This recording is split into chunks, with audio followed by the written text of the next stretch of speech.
लीजिए सुनिए आर्थर कानन डॉयल की लिखी कहानी the adventure of the Nobel bachelor का हिंदी अनुवाद। कुलीन अविवाहित पुरुष का साहसिक प्रसंग मेरी यानी समीर गोस्वामी की आवाज में। लॉर्ड सेंट साइमन का विवाह और उसका अजीबोगरीब अंत अब उन ऊंचे तबकों में चर्चा का विषय नहीं रहा जिनमें ये दुर्भाग्यशाली दूल्हा मिला जुला करता है। नए कांडों ने इसे पीछे छोड़ दिया है और उनकी तीखी रोचक बातों ने गपशप पसंद लोगों का ध्यान इस 4 साल पुराने प्रसंग से हटा दिया है। लेकिन मुझे ये मानने का कारण है कि इस घटना के पूरे तथ्य कभी जनता के सामने नहीं आए, और चूंकि मेरे मित्र शेरलॉक होम्स ने इस मामले को सुलझाने में बड़ी भूमिका निभाई थी, इसलिए उसके जीवन वृत्त में इस असाधारण प्रसंग का उल्लेख किए बिना वो अधूरा रहेगा। ये मेरी अपनी शादी से कुछ सप्ताह पहले की बात है, जब मैं अब भी बेकर स्ट्रीट पर होम्स के साथ एक ही कमरे में रहता था। एक दोपहर की सैर से लौटकर जब वो कमरे में आया तो उसने मेज पर उसके नाम एक पत्र पड़ा पाया। मैं पूरे दिन कमरे में ही रहा था क्योंकि मौसम अचानक बरसाती हो गया था और पतझड़ की तेज हवाएं चलने लगी थीं। अफगानिस्तान अभियान में लगी मेरी जजाइल गेंद की पुरानी चोट फिर से मद्धम मद्धम धड़क रही थी। मैं एक आराम कुर्सी पर शरीर टिकाए और दूसरी पर पैर रखे अखबारों के ढेर में डूबा हुआ था। अंत में दिन भर की खबरों से ऊबकर मैंने सारे अखबार परे फेंक दिए और उन्नीदी नज़र से मेज पर पड़े लिफाफे पर बने बड़े से निशान और मोनोग्राम को घूरते हुए आलस से मैं सोचने लगा कि मेरे दोस्त का ये राजसी पत्र मित्र कौन हो सकता है। ये तो बहुत फैशनेबल पत्र है, मैंने कहा जब वो भीतर आया। सुबह के तुम्हारे पत्र, अगर मुझे याद है, तो एक मछली बेचने वाले और एक बंदरगाह चौकीदार के थे। हाँ, मेरा पत्राचार वाकई विविधता से भरा रहता है, उसने मुस्कुराते हुए कहा, और अक्सर नीचे तबके के लोग ज्यादा दिलचस्प होते हैं। ये शायद उन अवांछित सामाजिक बुलावों में से एक है जहां आदमी को या तो ऊबना पड़ता है या झूठ बोलना। उसने सील तोड़ी और पत्र की सामग्री पर नजर दौड़ाई। अरे, लगता है ये कुछ दिलचस्प भी हो सकता है। तो सामाजिक नहीं है? नहीं, साफ तौर पर पेशेवर मामला है। और एक राजसी ग्राहक से, इंग्लैंड के सबसे ऊंचे लोगों में से एक। मेरे प्रिय मित्र, बधाई। वॉटसन, साफ साफ कहूं तो ग्राहक की हैसियत से मुझे ज्यादा मतलब नहीं, उसकी केस की दिलचस्पी मुझे ज्यादा उत्साहित करती है। हालांकि यह भी संभव है कि इस नए मामले में दोनों बातें मौजूद हों। तुमने हाल के दिनों में अखबार बहुत ध्यान से पढ़े हैं, है ना? लगता तो ऐसा ही है, मैंने कोने में पड़े अखबारों के पहाड़ की ओर इशारा करते हुए कहा। और करने को मेरे पास कुछ था भी नहीं। ये अच्छी बात है, शायद तुम मुझे तथ्यों से अपडेट कर सको। मैं तो अपराध संबंधी खबरें और अग्नि कॉलम के अलावा कुछ नहीं पढ़ता। वो कॉलम हमेशा कुछ सिखा जाता है। लेकिन अगर तुम हाल की घटनाओं का इतना करीब से पीछा कर रहे हो तो जरूर तुमने लॉर्ड सेंट साइमन की शादी के बारे में पढ़ा होगा। ओह हाँ, पूरी दिलचस्पी के साथ। अच्छा है, ये पत्र जो मेरे हाथ में है उसी लॉर्ड सेंट साइमन का है। मैं इसे तुम्हें पढ़कर सुनाता हूं और बदले में तुम ये अखबार उलट पलट कर देखो और जो भी चीज इस मामले से जुड़ी हो मुझे बताना। वो लिखते हैं, मेरे प्रिय मित्र शर्लॉक होम्स, लॉर्ड बैकवाटर ने बताया कि मैं आपके निर्णय और विवेक पर पूरी तरह भरोसा कर सकता हूं। इसलिए मैंने ये तय किया है कि हाल ही में मेरी शादी से जुड़ी एक अत्यंत कष्टदायक घटना के संदर्भ में आपसे मिलकर सलाह करूं। स्कॉटलैंड यार्ड के मिस्टर लेस्ट्रेड पहले से ही इस पर काम कर रहे हैं, लेकिन उन्होंने कहा है कि आपकी भागीदारी पर उन्हें कोई आपत्ति नहीं, बल्कि उनका मानना है कि इससे उन्हें मदद मिल सकती है। मैं आज दोपहर 4 बजे आपसे मिलने आ रहा हूं, और यदि उस समय आपका कोई अन्य कार्यक्रम हो तो कृपया उसे स्थगित कर दें, क्योंकि यह मामला अत्यंत महत्वपूर्ण है। आपका शुभेच्छु, रॉबर्ट सेंट साइमन। ये पत्र ग्रॉसवेनर मेशंस से लिखा गया है, होम्स ने पत्र को मोड़ते हुए कहा। कलम से लिखा गया है, और इस महान भाव को ये दुर्भाग्य हुआ है कि दाहिने हाथ की छोटी उंगली के बाहरी हिस्से पर स्याही का दाग लग गया। वो कहता है कि 4 बजे आएगा, अभी 3 बजे है, यानी वो 1 घंटे में यहां होगा। तो फिर मेरे पास तुम्हारी मदद से पूरा विषय साफ करने के लिए पर्याप्त समय है। तुम भी अखबार उलटकर समय क्रम में सभी अंश लगाओ, जबकि मैं ये देख लेता हूं कि हमारा ग्राहक असल में कौन है। उसने अलमारी में रखे संदर्भ ग्रंथों की कतार से लाल जिल्द वाली एक किताब निकाली। लो, ये रहा उसका नाम, वो बोला, किताब को घुटनों पर फैलाकर बैठते हुए। Lord Robert Walsingham de Vere Saint Simon, Duke of Balmoral का दूसरा बेटा। चिन्ह नीले रंग की ढाल पर, ऊपर 3 लोहे के त्रिशूल, बीच में काले रंग की पट्टी। जन्म 1846, यानी उम्र 41 वर्ष। शादी के लिए काफी परिपक्व। पिछली सरकार में औपनिवेशिक विभाग में अंडर सेक्रेटरी रह चुका है। उसके पिता ड्यूक कभी विदेश मंत्री भी रहे हैं।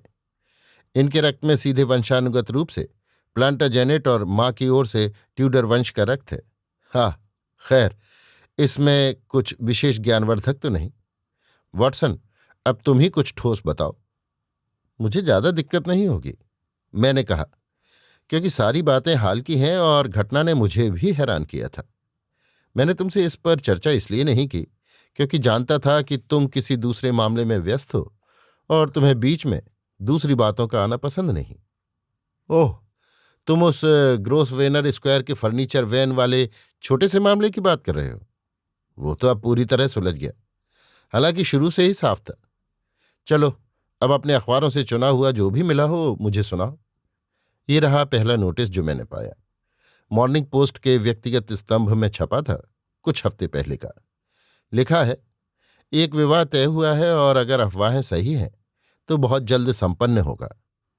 Lord Robert Saint Simon, Duke of Balmoral के दूसरे पुत्र और Miss Hatty Doran, Mister Aloysius Doran, निवासी सैन फ्रांसिस्को, कैलिफोर्निया, यूएसए की एकमात्र पुत्री के बीच। बस इतना ही।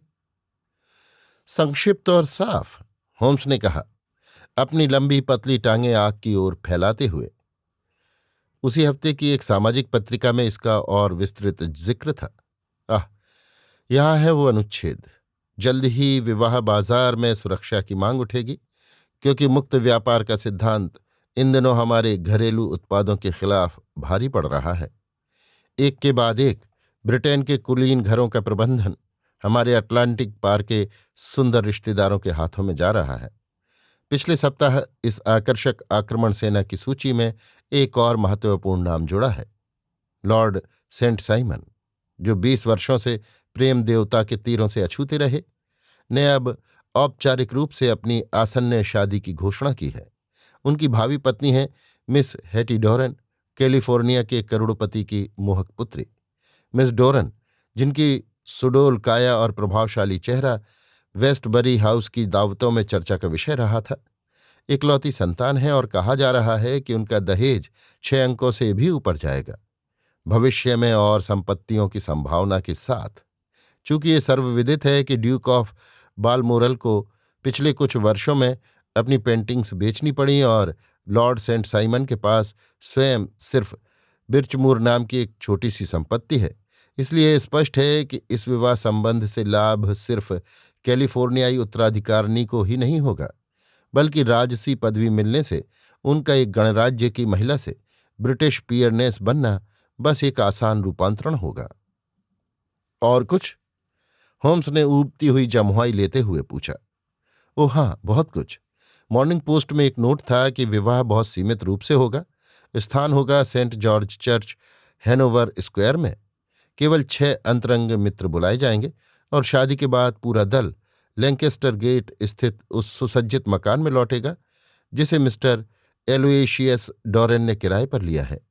2 दिन बाद, यानी बुधवार, संक्षिप्त घोषणा छपी कि शादी हो गई और नवविवाहित जोड़ा अपना हनीमून लॉर्ड बैकवाटर की एस्टेट पीटर्सफील्ड के पास में मनाएगा। ये सारी खबरें दुल्हन के गायब होने से पहले प्रकाशित हुई थीं। गायब होने से पहले? होम्स चौंका। हाँ, महिला की लापता होने से पहले। तो वो कब गायब हुई? विवाह भोज के दौरान। ये तो अपेक्षा से भी ज्यादा दिलचस्प है, पूरी तरह नाटकीय। हाँ, मुझे भी ये कुछ असामान्य लगा। स्त्रियां कई बार शादी से पहले भाग जाती हैं, कभी कभी हनीमून के दौरान भी। पर मुझे याद नहीं कि किसी ने इतना तत्परता से ये किया हो। अब कृपया सभी विवरण बताओ। चेतावनी देता हूं कि वे अधूरे हैं। शायद हम उन्हें पूरा कर पाए। जो जानकारी है वो कल के एक सुबह के अखबार में छपी एक रिपोर्ट में दी गई है, जिसे मैं तुम्हें पढ़कर सुनाता हूं। शीर्षक है, एक फैशनेबल शादी में अजीब घटना।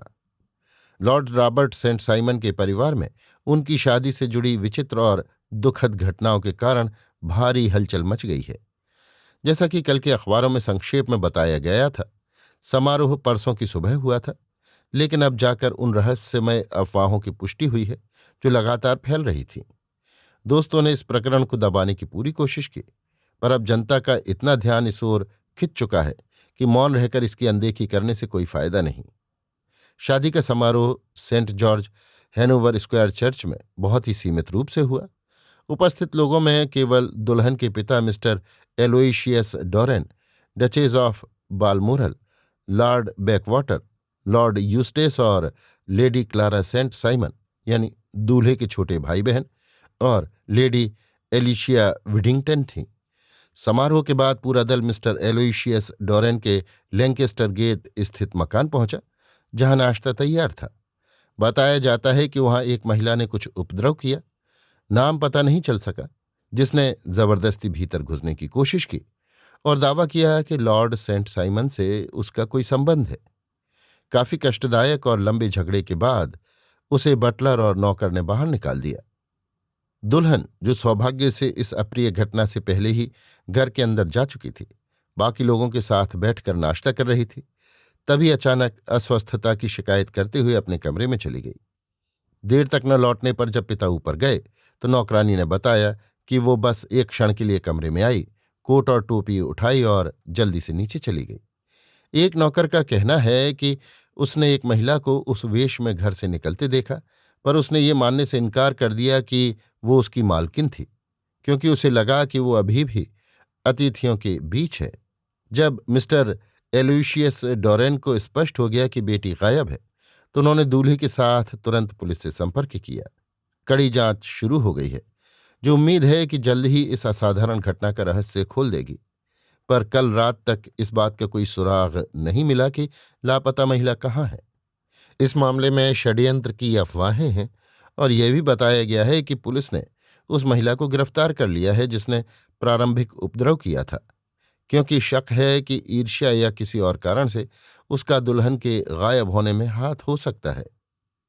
और बस इतना ही। एक और सुबह के अखबार में छोटी सी खबर छपी थी, मगर वो अर्थपूर्ण है। क्या? ये कि मिस फ्लोरा मिलर, वही महिला जिसने उपद्रव किया था, वास्तव में गिरफ्तार हो चुकी है। बताया गया है कि वो पहले अलेग्रो नृत्यशाला में नर्तकी थी और दूल्हे को कई वर्षों से जानती थी। और कोई विवरण नहीं है। अब तक जो भी कुछ सार्वजनिक रूप से सामने आया है, वही पूरा मामला तुम्हारे सामने है। और ये मामला बेहद रोचक लग रहा है, होम्स ने कहा। मैं इसे किसी भी हालत में छोड़ना नहीं चाहता था। लेकिन ये घंटी किसकी है, वॉटसन? घड़ी 4 से कुछ मिनट ऊपर दिखा रही है। निश्चित ही हमारे सम्माननीय ग्राहक ही होंगे। जाने का ख्याल भी मत करना, वॉटसन। मैं अपनी याददाश्त पर नजर रखने के लिए एक गवाह साथ रखना पसंद करता हूं। Lord Robert Saint Simon.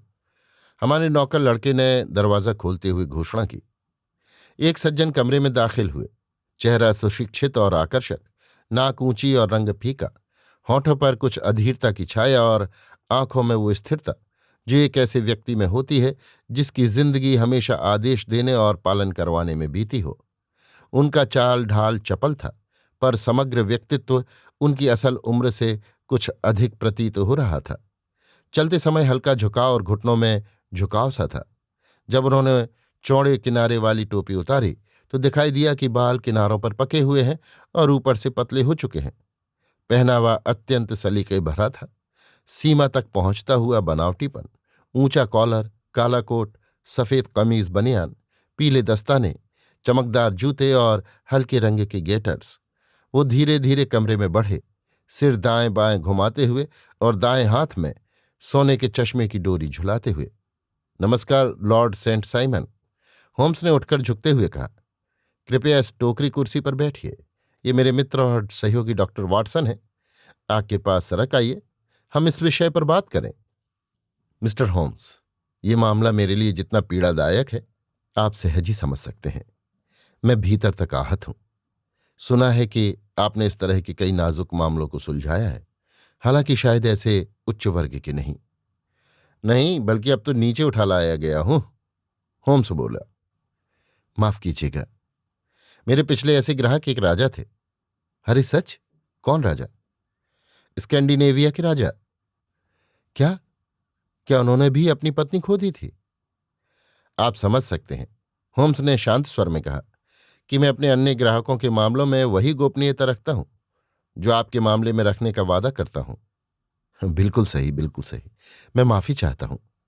जहां तक मेरे अपने मामले की बात है, मैं जो भी जानकारी आपके काम आ सके देने को तैयार हूं। धन्यवाद। मुझे अब तक अखबारों में जो प्रकाशित हुआ वही सब पता है, उसके अतिरिक्त कुछ नहीं। ये लेख उदाहरण के तौर पर दुल्हन के गायब होने के बारे में, क्या इसे सही मान सकता हूं? लॉर्ड सेंट साइमन ने नजर दौड़ाई। हां, जहां तक ये गया है सही ही है, लेकिन राय बनाने के पहले बहुत सी बातें और जोड़नी होंगी। मुझे लगता है कि मैं सबसे सीधा रास्ता सवाल पूछकर ही पा सकता हूं। तो कृपया पूछिए। आपकी मुलाकात मिस हेटी डोरेन से पहली बार कब हुई? सैन फ्रांसिस्को में 1 साल पहले। आप उस समय अमेरिका की यात्रा पर थे? हां। क्या वहीं सगाई भी हो गई थी? नहीं। पर आप दोनों में घनिष्ठता थी? मुझे उसकी संगत पसंद थी, और वो ये बात समझती थी कि मैं आनंदित हूं। उसके पिता बहुत धनी हैं। कहा जाता है वो प्रशांत तट का सबसे अमीर आदमी है। उसने अपनी दौलत कैसे बनाई? माइनिंग से। कुछ साल पहले तक उसके पास कुछ नहीं था, फिर उसे सोने की खान मिली। उसने निवेश किया और पल भर में उसकी किस्मत बदल गई। अब आपके विचार में उस युवती अर्थात आपकी पत्नी का स्वभाव कैसा था? वो सज्जन अपने चश्मे की डोरी थोड़ा तेज घुमाने लगे और आग की लौ में देखने लगे। देखिए मिस्टर होम्स, उन्होंने कहा, मेरी पत्नी 20 वर्ष की हो चुकी थी जब उसके पिता अमीर बने। तब तक वो खनन शिविरों में खुलकर पली बढ़ी, जंगलों और पहाड़ों में घूमती रही। इसलिए उसकी शिक्षा औपचारिक अध्यापक के बजाय प्रकृति से हुई है। इंग्लैंड में जिसे हम टॉम बॉय कहते हैं, वैसी थी वो। साफ दिल, स्वतंत्र, किसी परंपरा या बंधन से मुक्त। उसका स्वभाव तेज है, यूं कहिए फट पड़ने वाला, निर्णय लेने में चपल और अपने निश्चयों को लागू करने में निडर। लेकिन फिर भी मैं उसे वो नाम न देता जो मुझे देने का सम्मान प्राप्त है। उन्होंने हल्की सी औपचारिक खखार की। अगर मुझे विश्वास न होता कि वो भीतर से एक कुलीन और सच्ची स्त्री है, मेरा मानना है कि वो आत्म बलिदान करने में सक्षम है और किसी अधर्म या नीचता से उसे घृणा होगी। क्या आपके पास उसकी तस्वीर है? मैं ये साथ लाया हूं। उन्होंने एक लॉकेट खोला और हमें एक अत्यंत सुंदर महिला का चेहरा दिखाया। वो फोटो नहीं, बल्कि हाथ से बना हाथी दांत का लघु चित्र था। कलाकार ने उसके चमकीले काले बाल, बड़ी गहरी आंखें और कोमल होठों की सुंदरता पूरी तरह उभारी थी। होम्स ने लंबे समय तक ध्यान से चित्र देखा, फिर लॉकेट बंद कर उसे मालिक को लौटा दिया। तो मिस डॉरन लंदन आई और आपका परिचय फिर से हुआ? हाँ, उसके पिता उसे इस बार के लंदन सीजन में लाए थे। मैं उससे कई बार मिला, सगाई हुई और अब हमने विवाह कर लिया। मुझे समझ है कि वो अच्छा खासा दहेज लेकर आई। उचित दहेज था, हमारे परिवार के स्तर से कुछ असामान्य नहीं। और चूंकि विवाह पूर्ण हो चुका है, संपत्ति अब आपके पास ही रह जाएगी। मैंने इस विषय में कोई पूछताछ नहीं की है। यह स्वाभाविक है। शादी के एक दिन पहले आपने मिस डॉरेन को देखा था? हाँ। क्या उनका मूड अच्छा था? बेहतरीन। वो लगातार भविष्य के जीवन की योजनाओं पर बात कर रही थीं। सच में? ये तो रोचक है। और शादी की सुबह? वो बहुत प्रसन्न थी, कम से कम समारोह के बाद तक। क्या फिर कोई बदलाव महसूस हुआ? सच कहूं तो हां, मैंने पहली बार देखा कि उनका मिजाज थोड़ा तीखा है। घटना बहुत मामूली थी, बताने लायक नहीं, और शायद इस मामले से उसका कोई लेना देना भी नहीं।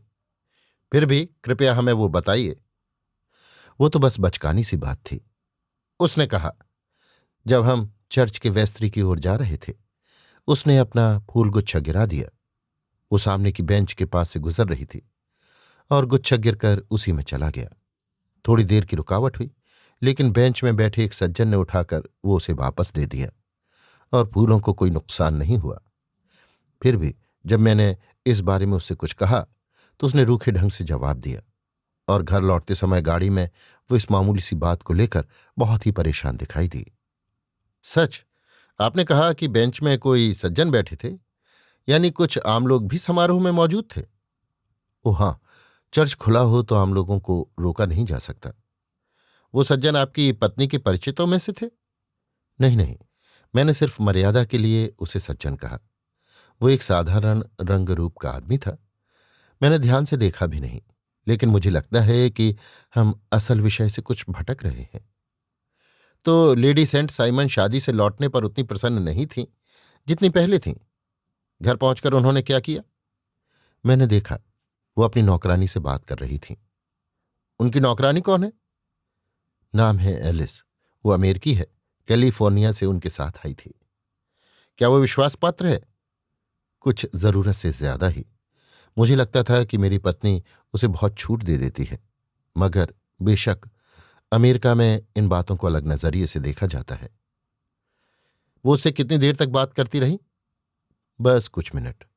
मुझे और कई बातों की चिंता थी। आपने दोनों की बातचीत सुनी? लेडी सेंट साइमन ने कुछ जंपिंगा क्लेम के बारे में कहा। वो अक्सर इस तरह का अमेरिकी स्लैंग बोलती थीं। मुझे इसका मतलब नहीं मालूम। अमेरिकी बोलचाल कभी कभी बड़ी असरदार होती है। और नौकरानी से बात खत्म होने पर आपकी पत्नी ने क्या किया? वो नाश्ते के कमरे में चली गई। आपके साथ? नहीं, अकेली। वो छोटी छोटी बातों में बहुत स्वावलंबी थी। फिर लगभग 10 मिनट बैठने के बाद अचानक उठी, क्षमा मांगती हुई कुछ पुदूद आई और कमरे से निकल गई। वो फिर लौटी ही नहीं। लेकिन जैसा कि मैं समझ रहा हूं, नौकरानी एलिस का बयान है कि वो अपने कमरे में गई, दुल्हन का परिधान एक लंबे कोट यानी अल्स्टर से ढका, एक टोपी पहनी और बाहर चली गई। बिल्कुल सही। और बाद में किसी ने उन्हें हाइड पार्क में फ्लोरा मिलर नामक महिला के साथ चलते देखा, वही जिसे अब हिरासत में रखा गया है और जिसने सुबह मिस्टर डोरेन के घर हंगामा किया था। हाँ, मैं उस युवती के बारे में और कुछ जानना चाहूंगा, और आपके उससे संबंधों के बारे में भी। लॉर्ड सेंट साइमन ने कंधे उचकाए और भौहें उठाई। हम कई सालों से मैत्रीपूर्ण संबंध में थे, कह सकता हूं बहुत ही घनिष्ठ मित्रता थी। वो अलेग्रो में नृत्य करती थी। मैंने उसके साथ कोई अन्याय नहीं किया, उसे शिकायत का अवसर नहीं दिया। पर आप जानते हैं मिस्टर होम्स, स्त्रियां कैसी होती हैं। फ्लोरा एक प्यारी सी लड़की थी, लेकिन बहुत जल्द तुनकने वाली और मुझसे बहुत लगाव रखने वाली। जब उसे मेरी शादी की खबर मिली तो उसने काफी भयानक चिट्ठियां लिखी। सच कहूं तो मैंने शादी को इतने शांत आयोजन में इसलिए करवाया कि कहीं चर्च में कोई कांड न हो जाए। वो मिस्टर डोरेन के दरवाजे पर ठीक उस समय पहुंची जब हम लौटे ही थे, और अंदर घुसने की कोशिश करते हुए मेरी पत्नी के प्रति बेहद अपमानजनक बातें कहने लगी, यहां तक कि धमकी भी दी। लेकिन मैं ऐसे ही किसी हंगामे की संभावना पहले ही सोच चुका था, और वहां 2 पुलिस वाले सादे कपड़ों में तैनात थे, जिन्होंने उसे तुरंत बाहर कर दिया। जब उसे लगा कि कोई हंगामा बेकार है तो वो चुपचाप चली गई। क्या आपकी पत्नी ने यह सब सुना? नहीं, भगवान का शुक्र है, नहीं। और उसके बाद किसी ने उन्हें उसी औरत के साथ चलते देखा? हाँ, और यही बात स्कॉटलैंड यार्ड के मिस्टर लेस्ट्रेड को सबसे गंभीर लग रही है। उनका मानना है कि फ्लोरा ने किसी चाल से मेरी पत्नी को बाहर निकाला और कोई खतरनाक जाल रचा। खैर, यह संभावना तो हो सकती है। आप भी यही सोचते हैं? मैंने नहीं कहा कि यह संभावना प्रबल है, पर आप स्वयं क्या इसे संभव मानते हैं? मेरा ख्याल है कि फ्लोरा किसी मक्खी को भी नुकसान नहीं पहुंचा सकती। फिर भी जलन स्वभाव को अजीब रूप से बदल देती है। अब बताइए, आपकी अपनी क्या राय है कि आखिर हुआ क्या? देखिए, सच तो यह है कि मैं यहां राय देने नहीं, राय लेने आया हूं। मैंने आपको सारे तथ्य बता दिए हैं, लेकिन जब आपने पूछा तो इतना कह सकता हूं कि मुझे लगता है इस शादी के उत्साह और इस एहसास ने कि वो अचानक समाज में इतनी ऊंचाई पर पहुंच गई है, शायद उसकी नसों पर असर डाला और उसे कुछ मानसिक विचलन हो गया।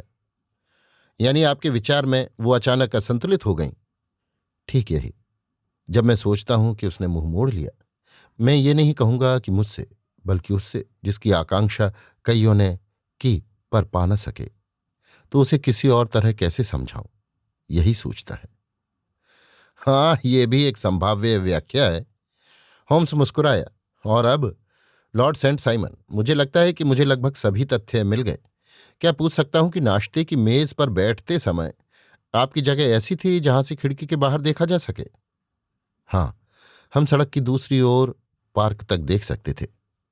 अच्छा, तो मुझे अब आपको और नहीं रोकना चाहिए, मैं आपसे संपर्क करूंगा अगर आपको ये रहस्य सुलझाने में सफलता मिले। हमारे ग्राहक खड़े होते हुए बोले। मिली है? क्या कहा? मैं कह रहा हूं मैंने इसे सुलझा लिया है। फिर मेरी पत्नी कहाँ है? ये विवरण मैं शीघ्र ही दूंगा। लॉर्ड सेंट साइमन ने सिर हिलाया। मुझे डर है मेरे आपके दिमाग से कहीं ज्यादा बुद्धिमान व्यक्ति ही इसका अंत समझ सकेगा। ये कहकर उन्होंने पुराने ढंग की गरिमा से झुककर अभिवादन किया और चले गए। ये बहुत उदारता है लॉर्ड सेंट साइमन की। शेरलॉक होम्स हंस पड़ा, जो उन्होंने मेरे दिमाग को अपने बराबर सम्मान दिया। खैर, इतनी लंबी पूछताछ के बाद अब विस्की सोडा और एक सिगार बनता है। मैं अपना निष्कर्ष निकाल चुका था इससे पहले कि हमारे ग्राहक कमरे में आए। क्या कहा होम्स? मैं बोला, ऐसे कई समान मामलों के मेरे पास रिकॉर्ड हैं, हालांकि कोई भी इतना त्वरित नहीं था। सारी पूछताछ ने बस मेरे अनुमान को सुनिश्चित बना दिया। कभी कभी परिस्थितिजन्य साक्ष्य बहुत प्रभावशाली होते हैं, जैसे कि थोरा के उदाहरण की तरह। अगर दूध में मछली मिल जाए तो बात समझनी आसान हो जाती है। लेकिन मैंने वही सब सुना जो तुमने सुना। हाँ, लेकिन तुम्हारे पास वे पुराने अनुभव नहीं हैं जो मेरे काम आते हैं। कुछ वर्ष पहले एबरडीन में एक ऐसा ही उदाहरण हुआ था, और फ्रांको प्रशियन युद्ध के तुरंत बाद म्यूनिख में भी लगभग वैसी ही घटना घटी थी। ये उन्हीं मामलों में से एक है। लेकिन ठहरो, ये लो, लेस्ट्रेड आ गया। शुभ अपराह्न लेस्ट्रेड। मेज पर एक अतिरिक्त गिलास है और डिब्बे में सिगार। वो सरकारी जासूस नीले मटर कोट और गले में स्कार्फ पहने हुए था, जिससे वो कुछ नौसैनिक सा दिख रहा था। उसके हाथ में काली कैनवास का एक थैला था। उसने संक्षिप्त नमस्ते किया, फिर बैठकर दिया गया सिगार सुलगाया। तो क्या खबर है? होम्स ने आंखों में चमक लिए पूछा। लगता है तुम कुछ नाखुश हो। और महसूस भी कर रहा हूं। यह सेंट साइमन की शादी का शापित मामला है। मैं इसका सिर पैर नहीं निकाल पा रहा। सचमुच? यह तो हैरान करने वाला है। कभी ऐसी गड़बड़ देखी है? हर सुराग हाथ से फिसल जाता है। मैं पूरे दिन लगा रहा। और लगता है बारिश ने तुम्हें भिगो भी दिया। होम्स ने उसके कोट की बाह पर हाथ रखते हुए कहा। हाँ, मैं सेरपेंटाइन में खोज कर रहा था। भगवान के नाम पर किस लिए? लेडी सेंट साइमन का शव ढूंढने के लिए। शर्लॉक होम्स कुर्सी पर पीछे झुका और जोर से हंस पड़ा। क्या तुमने ट्राफलगर स्क्वायर के फव्वारे का तल भी तलाश लिया? उसने पूछा। क्यों, उसका क्या मतलब है? क्योंकि उस महिला को ट्राफलगर स्क्वायर के फव्वारे में मिलने की आपकी संभावना सेरपेंटाइन झील में मिलने जितनी ही है। लेस्ट्रेड ने गुस्से से शर्लॉक होम्स की ओर देखा। तो आप जरूर सब कुछ जानते होंगे, वो गरजा। मैंने अभी अभी सारे तथ्य सुने हैं, होम्स बोला, पर मेरा निष्कर्ष तैयार है। अच्छा, तो आप मानते हैं कि सेरपेंटाइन का इस मामले से कोई लेना देना नहीं? संभावना बहुत कम है। तो शायद आप बताएंगे कि फिर ये चीजें उसमें कैसे मिली? उसने बोलते बोलते अपना थैला खोला और फर्श पर उंडेल दिया। एक रेशमी शादी की पोशाक, सफेद साटन के जूते, दुल्हन का फूल, हार और घूंघट, सब पूरी तरह भीगे और रंग उड़े हुए। लीजिए, उसने ढेर पर एक नई शादी की अंगूठी रखते हुए कहा। अब ये पहेली आपके लिए है मिस्टर होम्स। अच्छा, तो सच में? मेरे दोस्त ने धुएं के नीले छल्ले छोड़ते हुए कहा। ये चीजें तुमने सेरपेंटाइन झील से निकाली? नहीं, पार्क के चौकीदार ने इन्हें किनारे पर तैरते हुए पाया। पहचान की पुष्टि हो चुकी है कि ये उसी की चीजें हैं, इसलिए मुझे लगा अगर कपड़े वहां हैं तो शरीर भी दूर नहीं होगा। उसी बेजोड़ तर्क से तो हर आदमी का शरीर उसकी अलमारी के पास ही मिलना चाहिए, होम्स ने कहा। और बताओ, इससे क्या निष्कर्ष निकालना चाहा? फ्लोरा मिलर का लिप्त होना साबित करने का कोई सबूत मिल जाए। मुझे डर है वो कठिन होगा। वाकई? लेस्ट्रेड ने तीखे स्वर में कहा। मिस्टर होम्स, आपकी ये कल्पनात्मक थ्योरियां व्यावहारिक नहीं लगती। आपने 2 मिनट में 2 गलतियां कर दी। ये पोशाक खुद फ्लोरा मिलर को फंसाती है। कैसे? इस पोशाक में एक जेब है, जेब में एक विजिटिंग कार्ड केस, और कार्ड केस में एक नोट, और ये रहा वही नोट। उसने उसे मेज पर पटकते हुए कहा। सुनिए, जब सब तैयार होगा तुम मुझे देखोगे। तुरंत आओ। FHM। मेरी शुरू से यही राय थी कि सेंट साइमन को फ्लोरा मिलर ने किसी तरह फुसलाया और अपने साथियों की मदद से उसका अपहरण किया। देखो, उसके आद्याक्षरों से हस्ताक्षरित यही वो संदेश है जो शायद दरवाजे पर उसके हाथ में चुपके से थमाया गया और जिसने उसे उनके जाल में फंसा दिया। बहुत बढ़िया लेस्ट्रेड, होम्स हंसते हुए बोला। तुम सचमुच शानदार हो। चलो इसे जरा देखना चाहूंगा। उसने कागज उठा लिया, लापरवाही से देखा, पर तुरंत ध्यान टिक गया और उसने संतोष की छोटी सी पुकार की। यह सच में महत्वपूर्ण है, वो बोला। आहा, सच में? बहुत। मैं तुम्हें हार्दिक बधाई देता हूं। लेस्ट्रेड अपने विजय भाव में झुककर देखने लगा। अरे, वो चीखा, तुम तो उल्टी तरफ देख रहे हो। उल्टी नहीं, यही सही तरफ है। सही तरफ? तुम पागल हो। देखो, इधर पेंसिल से नोट लिखा है, और इस तरफ जो है वो होटल के बिल का एक अंश लगता है, और मुझे वो ज्यादा दिलचस्प लगा। उसमें कुछ नहीं है, मैंने देखा था पहले ही। लेस्ट्रेड बोला। 4 अक्टूबर, कमरे 8 शिलिंग, नाश्ता 2 शिलिंग 6 पैंस, कॉकटेल 1 शिलिंग, दोपहर का भोजन 2 शिलिंग 6 पैंस, शेरी का गिलास 8 पैंस। इसमें क्या खास? तुम्हें भले ही न दिखे, पर यह बहुत अहम है। और जहां तक नोट की बात है, वो भी उपयोगी है, और कम से कम उसके नामाक्षर। इसलिए फिर से बधाई। मैंने काफी समय बर्बाद किया। लेस्ट्रेड खड़ा हुआ। मुझे सख्त मेहमान पर भरोसा है, ना कि आग के पास बैठकर सपनों सी थ्योरियां बुनने पर। नमस्कार मिस्टर होम्स, देखते हैं कौन पहले सच्चाई तक पहुंचता है। उसने वे सारी चीजें समेटी, थैले में ठूसी और निकलने लगा। बस एक संकेत देना चाहूंगा लेस्ट्रेड, होम्स सहज स्वर में बोला। मैं तुम्हें असली हल बता देता हूं। लेडी सेंट साइमन नाम की कोई महिला है ही नहीं, न थी। लेस्ट्रेड ने दुख भरी नजर से उसे देखा, फिर मेरी ओर मुड़कर 3 बार अपने माथे पर हाथ ठोका, सिर हिलाया और तेजी से बाहर चला गया। वो अभी दरवाजा बंद ही कर पाया था कि होम्स ने कोट पहनना शुरू किया। उस आदमी की बात में थोड़ा तो दम है वाटसन, उसने कहा। बाहर भी थोड़ा काम होना चाहिए, तो मैं तुम्हें अखबारों के साथ छोड़कर जा रहा हूं। शाम के 5 बज चुके थे जब शर्लॉक होम्स गया, लेकिन मुझे अकेलापन महसूस करने का मौका नहीं मिला।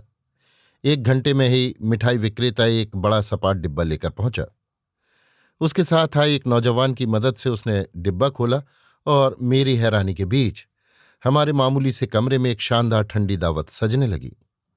2 जोड़ी शिकार पक्षी, एक तीतर, फुआग्रा पाई और कुछ पुराने मकड़ी जाले लिपटे शराब की बोतलें भी थीं। सब कुछ सजा देने के बाद दोनों उतनी ही रहस्यमय ढंग से गायब हो गए जैसे अलिफ लैला के जिन्न। बस इतना कहकर कि सब भुगतान हो चुका है और यही पता दिया गया था। रात के 9 बजने ही वाले थे कि शर्लॉक होम्स मध्यम चाल से कमरे में आया। उसका चेहरा गंभीर मगर आंखों में चमक थी, जिससे लगा कि उसके निष्कर्ष सही निकले हैं। तो दावत तैयार है, उसने हाथ रगड़ते हुए कहा। लगता है आप आज मेहमानों की उम्मीद कर रहे हैं। मेज 5 लोगों के लिए सजी है। मैंने कहा। हाँ, मेरा अंदाजा है कि आज कुछ लोग अचानक मिलने आ सकते हैं। होम्स बोला।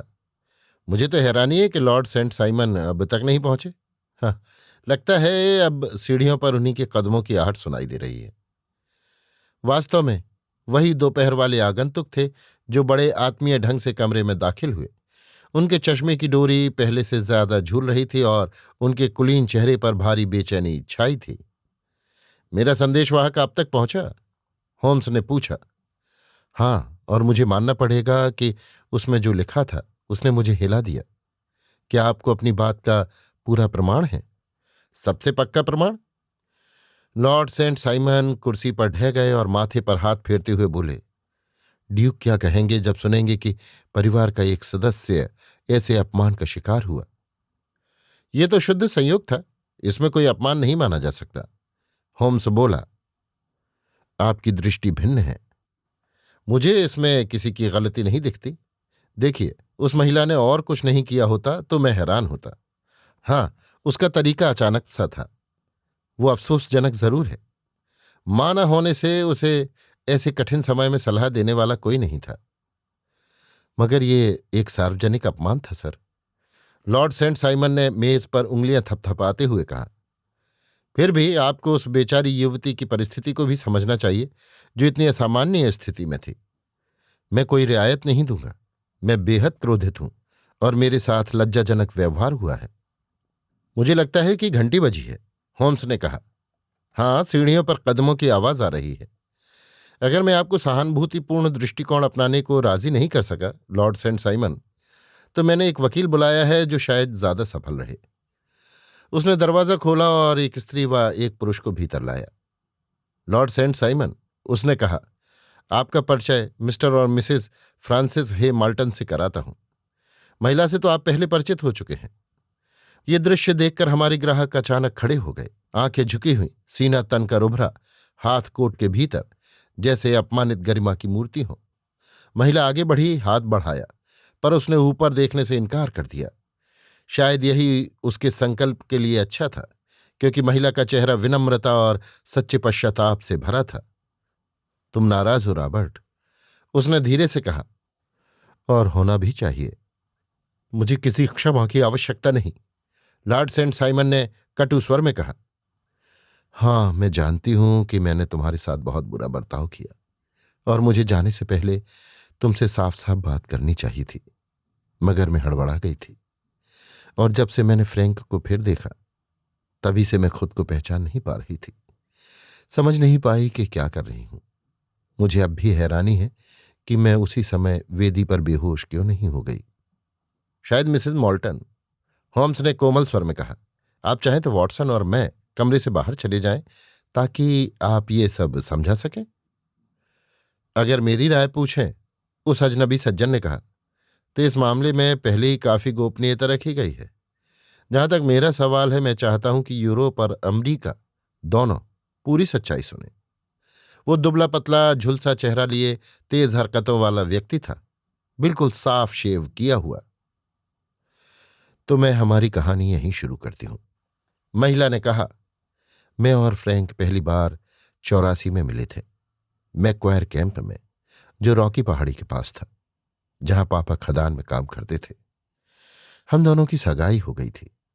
फिर एक दिन पापा को सोने की एक समृद्ध खान मिल गई और वो अचानक बहुत अमीर बन गए, जबकि बेचारे फ्रैंकी की खान सूख गई और सब बेकार हो गया।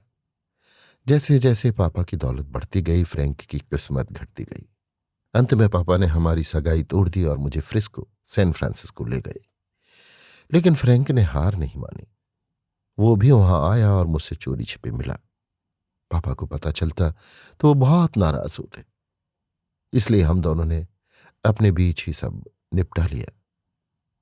फ्रैंक ने कहा कि वो भी अपनी किस्मत आजमाने जाएगा और तब तक वापस नहीं आएगा जब तक उसके पास पापा जितनी संपत्ति न हो। मैंने वादा किया कि उम्र भर उसका इंतजार करूंगी और जब तक वो जीवित रहेगा किसी और से शादी नहीं करूंगी। उसने कहा, क्यों ना हम अभी शादी कर लें, ताकि मुझे विश्वास रहे कि तुम मेरी हो। मैं तब तक तुम्हारा हकदार नहीं बनूंगा जब तक लौट ना आऊं। हमने इस पर चर्चा की और उसने सब तैयार कर रखा था। एक पादरी भी सामने मौजूद थे।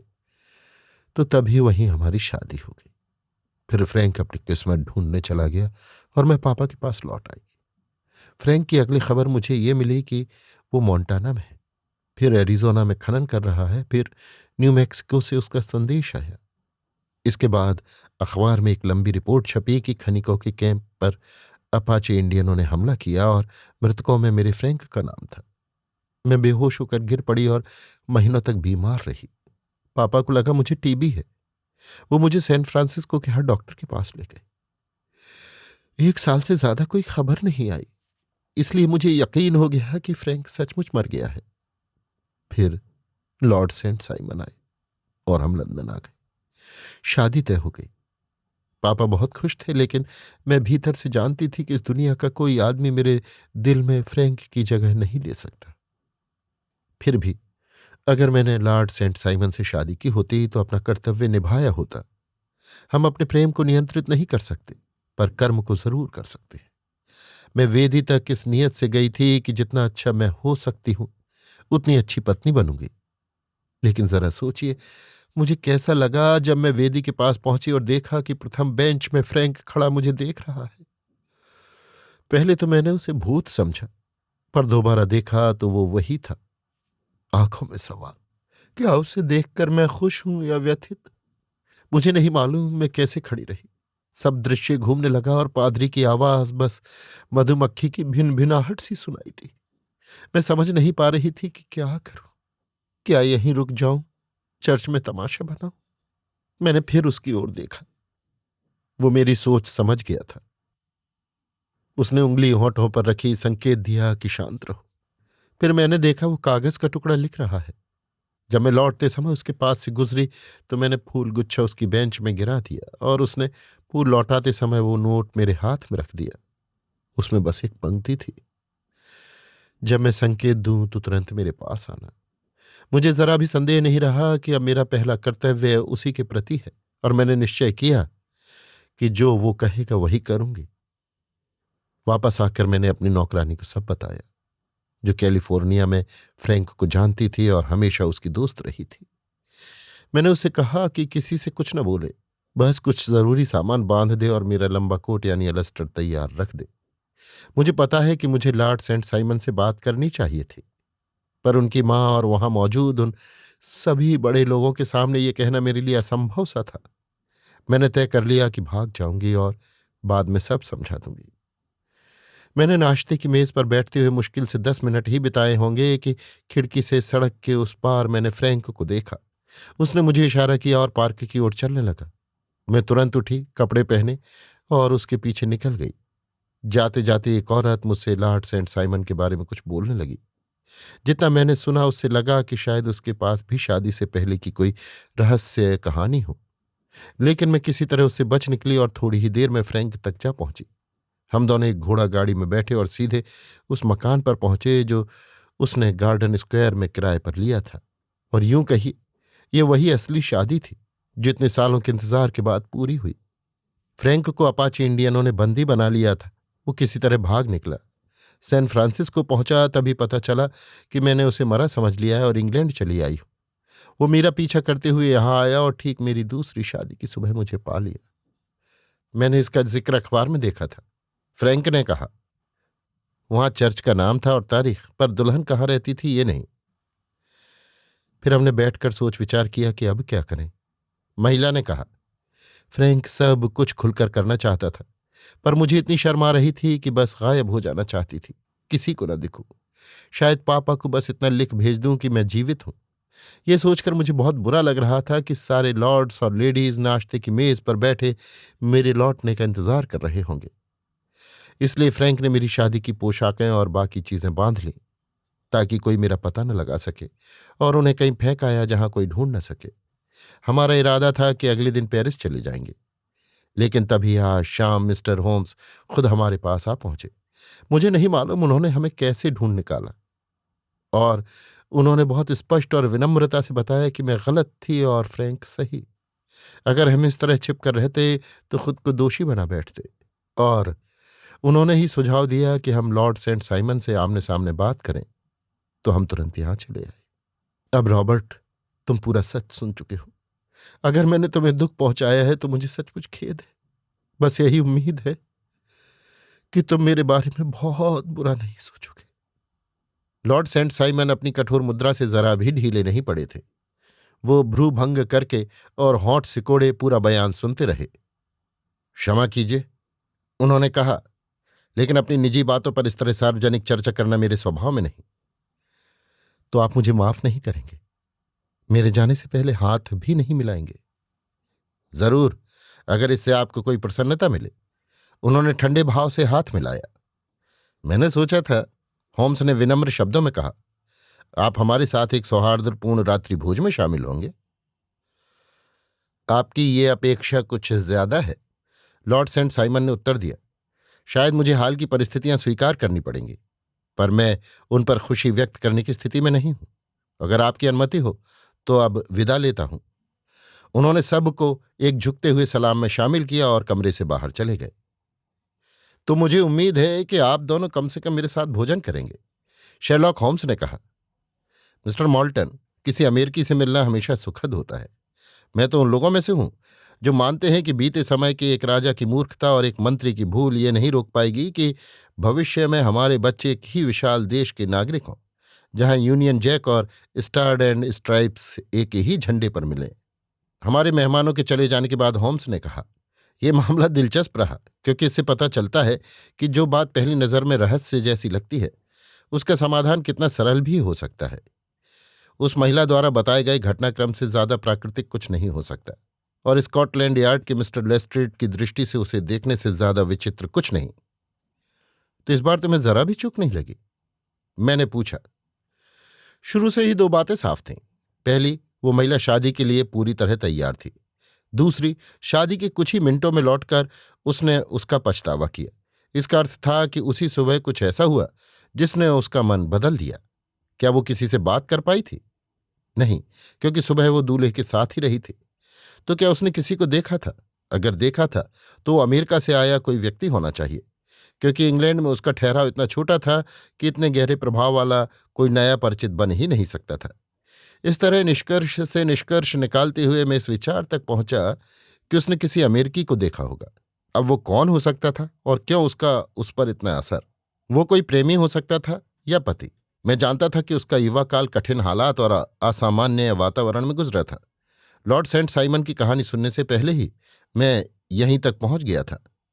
जब उन्होंने बताया कि चर्च की बेंच पर कोई पुरुष बैठा था कि दुल्हन का व्यवहार अचानक बदल गया, कि उसने फूल गुच्छा गिराने जैसा पारदर्शी बहाना बनाया ताकि कोई नोट हासिल कर सके, कि उसने अपनी भरोसेमंद नौकरानी से सलाह ली, और कि उसने जंपिंग अ क्लेम, खनन क्षेत्र की भाषा में किसी और के क्षेत्र पर अधिकार जमाना जैसी बात कही, तो पूरी तस्वीर स्पष्ट हो गई। वो किसी पुरुष के साथ भागी थी, और वो पुरुष या तो प्रेमी था या पति, और अधिक संभावना पिछले वाले की थी। और तुमने उन्हें ढूंढ कैसे निकाला? मैंने पूछा।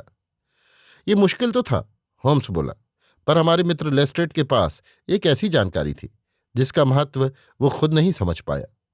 उन प्रारंभिक अक्षरों FHM का संकेत तो बेहद अहम था ही, लेकिन इससे भी अधिक मूल्यवान था ये जानना कि पिछले हफ्ते के भीतर किसी व्यक्ति ने लंदन के सबसे आलीशान होटलों में से एक का बिल चुकाया था।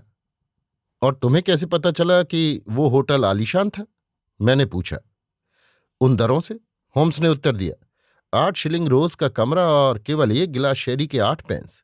ये दरें बहुत महंगे होटलों में ही मिलती हैं। ऐसे होटल लंदन में गिने चुने हैं।